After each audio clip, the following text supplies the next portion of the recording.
नमस्कार मित्रांनो, 20 जूनपर्यंत महाराष्ट्रात पावसाचा हल्लाबोल. पंजाबराव डक यांचा नवीन हवामान अंदाज जाहीर. तर मित्रांनो, 20 जूनपर्यंत महाराष्ट्रात अतिवृष्टीसारखा पाऊस पडणार आहे. काही जिल्ह्यांना रेड अलर्ट दिलाय, त्यामुळे नागरिकांनी सतर्कता बाळगावी. व अशाच नवनवीन दररोजच्या हवामान अंदाजसाठी आपल्या चॅनलला आत्ताच सबस्क्राईब करा. महाराष्ट्रात पावसाने जोरदार हजेरी लावली आहे. आता काही भागात मुसळधार तर काही भागात तुरळक स्वरूपात पाऊस सुरू आहे. त्यामुळे अनेक नद्या नाल्या दुथडी भरून वाहू लागल्यात. आता याच दरम्यान प्रसिद्ध हवामान अभ्यासक पंजाबराव डक यांनी महत्त्वाचा हवामान अंदाज जाहीर केला आहे. त्यांच्या म्हणण्यानुसार 20 जूनपर्यंत राज्यातील विविध भागांमध्ये पावसाचा जोर कायम राहणार आहे. त्यामुळे नागरिकांनी खबरदारी घेणं अत्यंत आवश्यक आहे.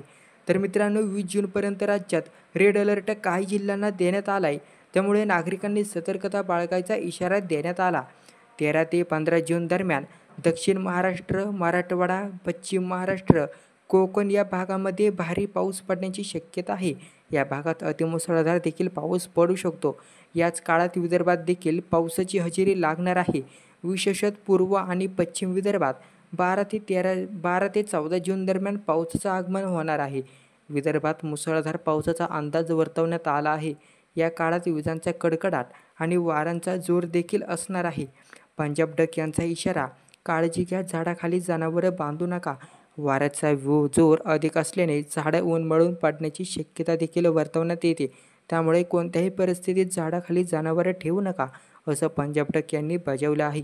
शेतकऱ्यांसाठी महत्त्वाची सूचना, ज्यांच्या शेतात जमिनीत ओला आहे त्यांनी आता पेरणीची तयारी सुरू करू शकता. मका लागवड करायची असेल तर हवामान पाहूनच विचारपूर्वक निर्णय घ्यावा, असंही डक यांनी सांगण्यात आलं आहे. कारण दररोज वेगवेगळ्या भागामध्ये पाऊस पडणार आहे.